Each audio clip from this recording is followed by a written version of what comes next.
Attention! Anyways, we're going to get started. Today we're going to be talking about board roles, which we wanted to do last time, but Mr. President didn't feel like trusting us for it. But it also says we might do a mini dialogue workshop, but depends on how we fit in the time because we were running a little bit late. So, first things first, we got announcements. Here's the sign-in form for today's meeting. Do it as soon as you can. Is it the right one? Let's hope. No guarantees. No guarantees. I'll see you in the second meeting. Well, if it's not the right one, we'll post the right one at the end of the meeting. Aiden made these slides, so he should be there. You never know. No one's perfect. Okay, it's the right one. All right. I'm going to assume everyone's done with it. If you didn't catch it, you'll get it later. Something about club stoles. They are available to order for members graduating this semester or have graduated last semester. These will be given out at the spring banquet. $25 for general members and $15 for VIPs. And, the order form is closing tonight at midnight. So if you really want one of these, get going. Yeah, you're getting a good deal or something like that. It was pretty expensive. Pretty sure it's still cheaper than the ones in the student store anyway. Probably. Screw And them. you get to look cool. You get to look green. Yeah, green instead of white. Here's the order form Yeah. if you're interested. It will also be posted at the end of the meeting. So, alright, my one's locked in. You're getting one anyway, though. Are you guys still doing the free ones from previous board? Probably. Oh, cool. It better be. I hope so. If anyone deserves it, it's you. Dave and Buster's Social. It's coming up next week at March 21st at 5. This is the location. We'll also post the actual address later when the event comes up. And show up even if you did not RSVP. Check the event details in Discord. We got the little event thing in the top left. It exists. It has the address, I think. Whatever he said. So the spring banquet, that's when your game pitches are due. It'll be like an itch page you can upload to. We'll go over that when the time is around. Again, it'll be a semi-formal event this time with game pitch presentations, food, and activities. It'll be much bigger than the last semester's banquet was. I'm sure you already know the whole spiel. And we will also be announcing for the remaining board positions. So this time you'll be able to, I believe, apply to the 4 main, and then the remaining 4, which are video editor, historian, so on and so forth, will be announced during the banquet and chosen by the new board as well. For the date, it's May 3rd. I believe that is a Saturday from 11 a.m. to 2 p.m. So get some sleep that Friday. And of course, we'll be doing it in Osa Minor at the BSC. You already know, there's 19 game pitches. This is how you join a game pitch, so on. Excellent way to get experience with game dev. Please join Heathen, I need people. It's looking very suspiciously similar to the last meeting slides. Probably. Right. We're also having Obsidian Entertainment come in to talk to us about the things they do. So they will be hosting a Q&A covering 4 roles, which are graphics programmer, which goes with shaders, memory usage, artistic tools, senior gameplay programmer, implementing gameplay features, area designer, so quests, encounters, and so on, and senior producer for timeline management. It'll be happening during March 21st. When is that? I thought it was on the 25th. Yeah, it's the 25th. Yeah, March 25th from 12 p.m. to 1 p.m. Building 8, Room 4. I think that's a Tuesday. So it'll be during the general meeting. Here's the question form. They want to gather a bunch of things to prepare for the Q&A session. So please fill this out at your earliest convenience. I'm actually not sure when this is due, but next Tuesday? It's due by next Tuesday. So fill this out. This will be posted at the end of the meeting as well. So help support the club. You know the whole deal. You can't buy the year VIP one because this year is ending. So you can still buy $15 for whatever's left for the semester. You get a bunch of benefits: T-shirts, bucket hats, keychains, and if you're a VIP member and showing up to the Dave and Buster Social, I believe we're getting you a game card as well, $10 to $15 worth. I think that deal's expired because Is it? we needed time to prep for it. So. That's fair. But the merch. Merch. The merch exists. It's We want right there. merch. There's a small Des plush. tiny Des body pillow. It's got a backside too. Not as thick as the other image some of us may know, but still great. And here is the keychain. It's got the game dev. It's got cool little sparkles on it. It is. It's very sparkly. Arguably cooler than what we had last year. I have it on my keys. Here's the membership form. Again, you already know the whole deal. Finally, the important part of this meeting. Board roles. I'm bored. Huh? You're bored? Yeah, you are. Vice President. So, in order to be an official club, get funding and run all the activities, a club needs a board. And these roles that are required to hold the office are president, secretary, mostly responsible for scheduling, and treasurer. So 3 main ones. In our case, we hold apparently 5 more positions beyond these. So we have vice president, an additional extension, and an official board part to help out the president with a bunch of things. And then the remaining 4, which are director of marketing, director of social media, historian, video editor, which will get chosen by the new board. Overview. We hold elections for the president, treasurer, and secretary. Vice president is not voted for directly, but is the runner-up for the president position. The remaining 4, as I mentioned before, are recruited by the elected board through interviews. So whoever applies for the next 4 positions, the new board that will be announced, I think, during the Dave & Buster's social, they will be responsible for doing interviews and picking who they want. General requirements. Any general member can run for any position. Board members are required to pay for the VIP membership for the year because they are on board. And it is also required to be enrolled for the entirety of 2025 to 2026 school year. So stick around. Also, the president must have at least a 3.0 GPA. It's a bunch of club stuff. And the rest of the board must have at least a 2.0 GPA. Shared responsibilities. Everyone is responsible for assisting in planning and organizing events. We are also responsible for hosting meetings and workshops. We're responsible for generating new ideas for the club. So every meeting, I guess, we try to figure out how these things work. And also attending club and school events such as tabling fairs, science council meetings, and anything else we may partner up with other clubs to do. Also, purchasing necessary materials for the club. In the case of today, a bunch of snacks. For the president is responsible for club management and all club activities. They direct the club's vision, and they delegate the club's responsibilities, ensuring deadlines are met, and they tend to the club requirements.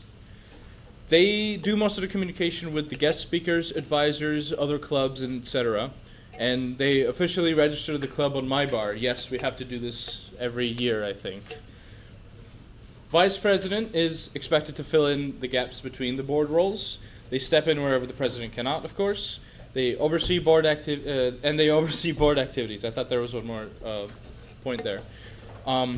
Treasurer. The treasurer is responsible for all the club finances. They ensure the board members receive reimbursements for club spending. So, long story short, you'll be working together with ASI and figuring out their stuff so people can get paid back appropriately. And, with that being said, they fill out and approve disbursement requests, and they manage the budget for the club and how much we want to spend throughout the semesters. And, of course, this includes determining how much is left over for the next year's budget. And secretary, which is the position I hold, is responsible for club scheduling. I get to book rooms for meetings and register events, including off-campus stuff, so ASI has information on it. Something like the Dave & Buster's one is already scheduled, even though we don't have to reserve that as a room.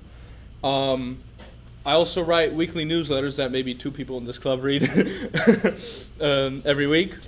And I also assist with managing club schedule, which seems redundant on the slides, but you get the point.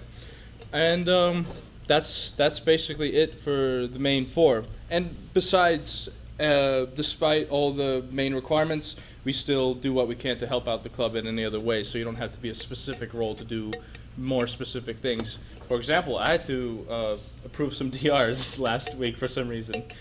For the remaining 4 roles, for the director of social media, they are responsible for managing all the club's social media accounts, so YouTube, Instagram, TikTok, Reddit question mark. Apparently, we had a Reddit account show up at some point, but nobody knows who did that. So, Not me. Stop looking at me. I don't know, man. Those subreddits, it's kind of weird.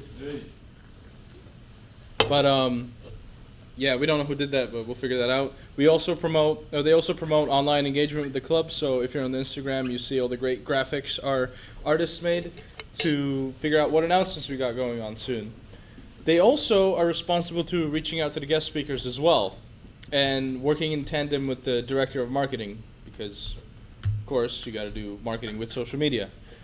Then the director of marketing is responsible for the artistic direction of the club. They make graphics and flyers for meetings and events. They also design yearly t-shirt and club merchandise, such as the Des plush and the keychain I showed you.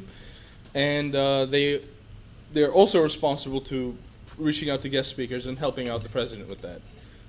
And, well, this is redundant, but of course they work with the director of social media. Why are you looking at me like that? Historian. They are responsible for all club record keeping. They take notes during general meetings and they submit them to Science Council by the end of the day, as Bill is doing right now. They are also responsible for managing the club Google Drive. This is a little bit more open-ended. We all kind of manage the club Google Drive, and just take notes and keep track of what happened during the events. And I believe finally, video editor.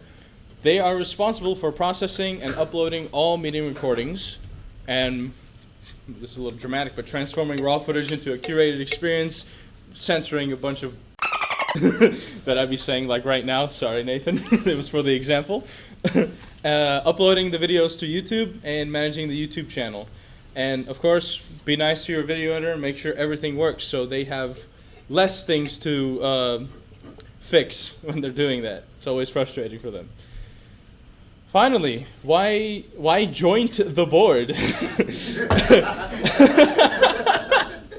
Most of us are graduating. Not me, but I'm losing a lot of my friends. They're moving on. They're getting jobs or something. Yeah, we're not friends anymore. We're not friends. I'm losing a lot of friends, bro. A lot of them are graduating. It is also an excellent opportunity to branch out, network, and make friends. It's perfect for leadership experience. And as Melon was talking about earlier, we get a free custom stole upon graduation. The one you saw earlier. The one you saw earlier. Well, except for the ones we get are slightly customized because it'll have our board rolls on it. Yeah, so there's another incentive for you guys.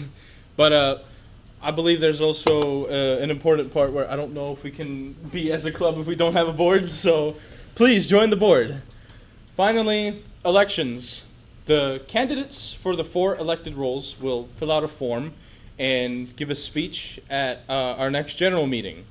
Candidates are extremely encouraged to give their speech in person, and they must show up in semi-formal attire. So probably something I'm wearing right now. It's a little extra, but Funny enough, me and Aiden came up in full suits. yeah, I remember. Everyone else will vote on their preferred candidates after the speeches. So in other words, you'll be applying to the form today. At least in time for next week, you'll prepare a presentation and talk about why you think you'd be suited for this role, and then the club will get to vote on you. Speeches. You will be given 3 to 6 minutes to talk about your candidacy, and you can also run for multiple positions as well. So in this case, for the 4 main ones, you could run for president, secretary, and treasurer, and talk about why you would be suited for that.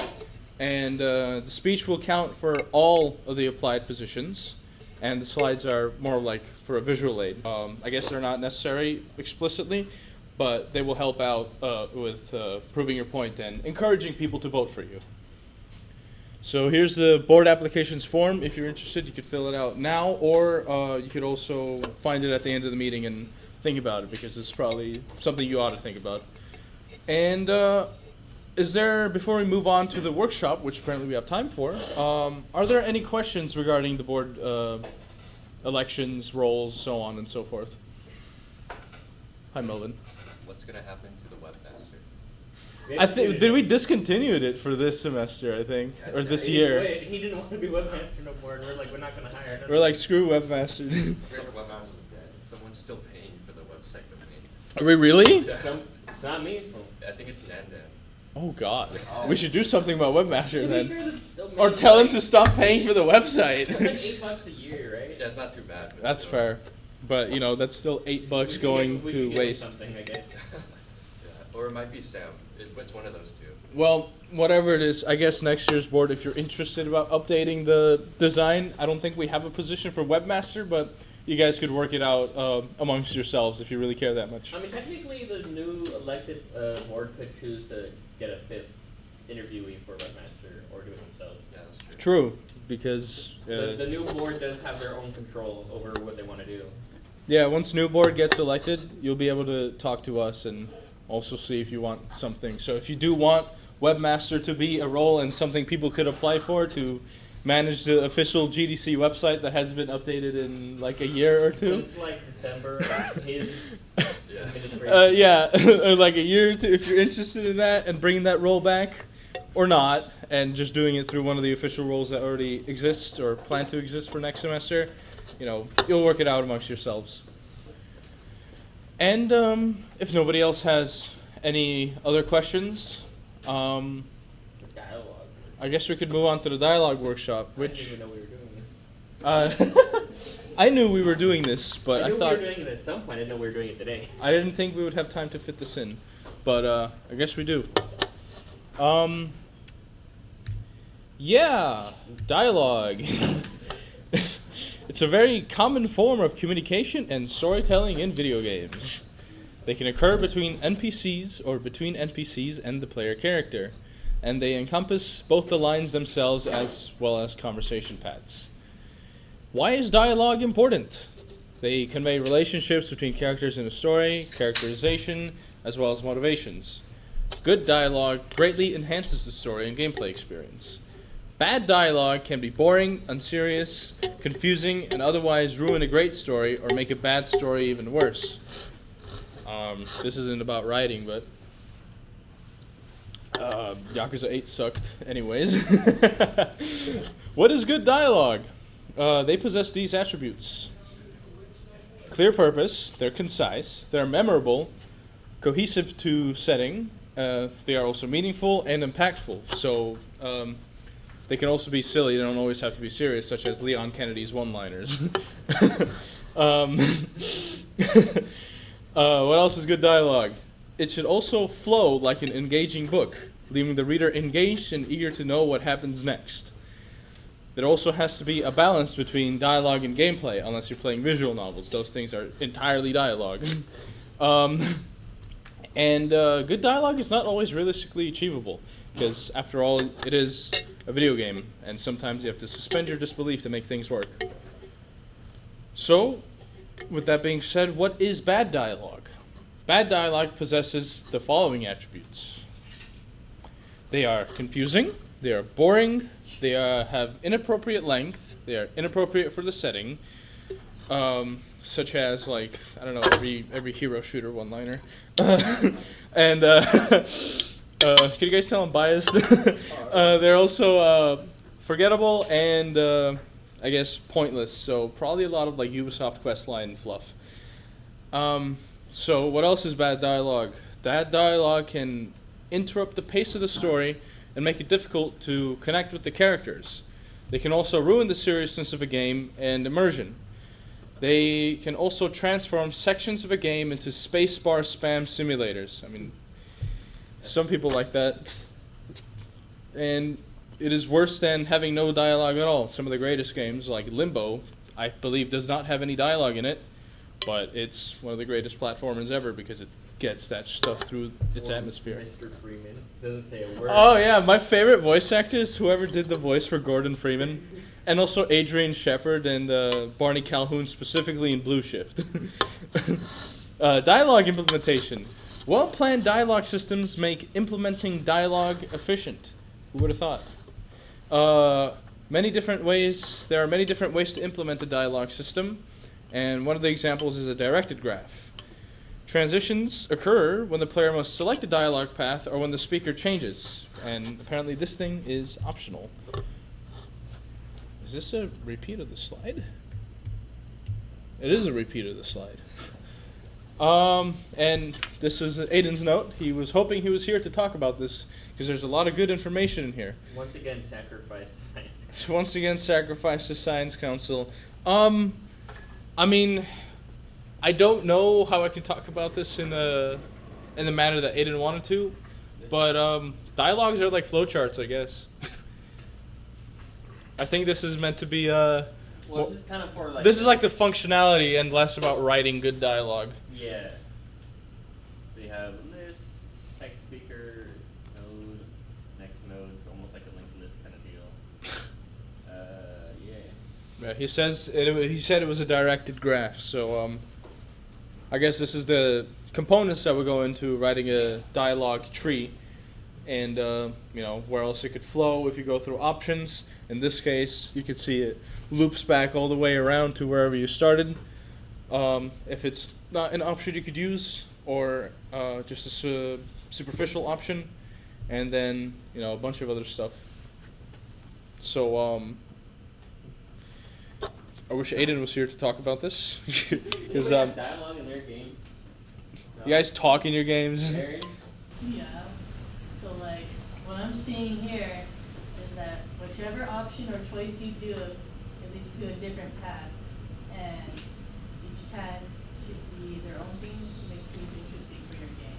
That's what I'm assuming based on this chart. Yeah, I guess. Thank you.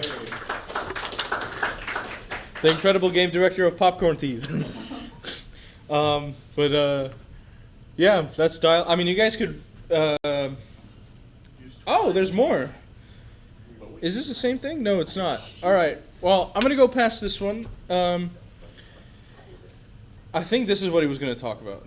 So, graphs make dialogue options easy and fairly efficient to implement. It is easy to look back to the previous sections of dialogue within the conversation, as seen over there. And you have to note that graphs are just the data structure, scriptable objects with JSON or some other method. Sorry, I can't read this. Or some other Note method that would graphs be are just the where- data structure. Scriptable objects with JSON or some other method would be where the logic and data are stored. There we go. Dialogue pitfalls. Do you guys see anything wrong with this? Your choices don't matter. Cyberpunk. Not even a good illusion of choice. Not even a good illusion of choice. There's no way that unless it's really well written, there's no way that one text can encompass all those options. Unless all those options also suck. Well, it's not even that. It looks like. Well, to me, it looks like you pick option 2 and it cycles to option 3 and just stops there. But I guess you could pick all 3 and it's completely irrelevant and it goes to the exit, which I can't speak for this from knowledge, but I think that's how Fallout 4 was built. Yeah, I was gonna say Fallout. Yeah. Or probably anything in Skyrim. Or sometimes it's like each option gives you like a slightly unique response, but always still. Yeah, it's all funnels into the same shit. Well, I can't believe you said that. Moving on. Moving on. Dialogue pitfalls. A common but relatively minor poor implementation of dialogue is the illusion of free choice, as you mentioned before. This occurs when the player character, in this case often self-insert adjacent, probably RPG games where you can make your own character, is presented with options that yield the exact same result regardless of the option selected. It is as if the player's character response has been completely ignored. So like Fallout's yes sarcastically, yes aggressively. Illusion of free choice fixes. This is a little better. Whoever ends up presenting this better know why. Well, I'm assuming it's better because you have different options and they actually lead to different outcomes, which is not explicitly stated here, but I'm going to assume each exit ends differently. Maybe it's better for multiple playthroughs of your game. Yeah, that's a big point. In Nine Souls, it's the same story, but you can get different dialogue from choosing different options. Yeah, maybe even different loot depending on the choices you grab. Something to make your choices impactful. Bro, Aiden would have killed me when I mentioned Skyrim. More difficult, but choices matter beyond the conversation. Let's see, what is this? Completely unhinged response. All right, I hate how he made this. Anyways. Yeah, exactly. That's why I said I hate how we made this. But point is, I guess this is a more expanded version of this graph, where each option actually changes something else with your relationship regarding to whoever you're talking with, or with the world itself. So one could increase your character affinity. The second one is for people who play Bard in D&D. And the third one is if you're completely unhinged and you want to play Murder Hobo in your video game, it lowers character affinity and makes people hate you. I love those negative karma playthroughs. That's fun sometimes. How'd you beat Dishonored? Were there rats everywhere? The first time I played it, no, I actually played it the Non-lethal? Not quite non-lethal, but I was just Balanced. under that line. I was just under that line where I didn't get hated on the last level. That's good. That's good. All the following playthroughs on the other hand. I gotta do more playthroughs of that. I love that game. Oh god. This is ideal but least realistically achievable. So it's just a more complicated way to do a dialogue tree. So you have options leading into other options, and they lead you to a bunch of other things. So receive extorted. Oh yeah, you can threaten people and get items out of it. That's great dialogue. Moving on, more dialogue pitfalls. These examples of increasingly meaningful dialogue pathways allow for player choice, replayability, and increased engagement, as Mark had mentioned before. Dialogue option selection will happen with more care if it can drastically affect the recipient's behavior, and if NPCs can do callbacks to previous interactions, so probably like all of Telltale games. They will remember that. The dialogue option selection will happen with. Oh, okay. This is I don't want to. Aiden's a busy guy, so a lot of things can repeat. But and as he was mentioning an earlier point, something like this is literally worse than no dialogue options at all, because they all end up funneling into the same thing, as we mentioned the Fallout 4 example. Imagine doing where, all that work to give all those extra options for it not to matter. Right. I mean, it is more work to lead it into unique things, but that's what makes a game good. More player agency. So, by all means, try to avoid doing this unless you explicitly need your story to be railroaded. And I guess that is the end of our meeting. So thank you for sticking around. I think our dialogue workshop lasted longer than board meetings, board rolls. But if you guys still have any questions regarding anything that we could try to answer, by all means ask now or ask us later on Discord, especially when it comes to... God damn. Especially when it comes to the board rolls and how the elections work if we were not clear enough. So, yeah. Hit us up if you're confused, now or later. And that concludes our meeting. Here's a QR code to our LinkedIn Steam group. And thank you for listening. Don't forget to complete your meeting check-in if you didn't have the time to sign in. That is all. You are free to go.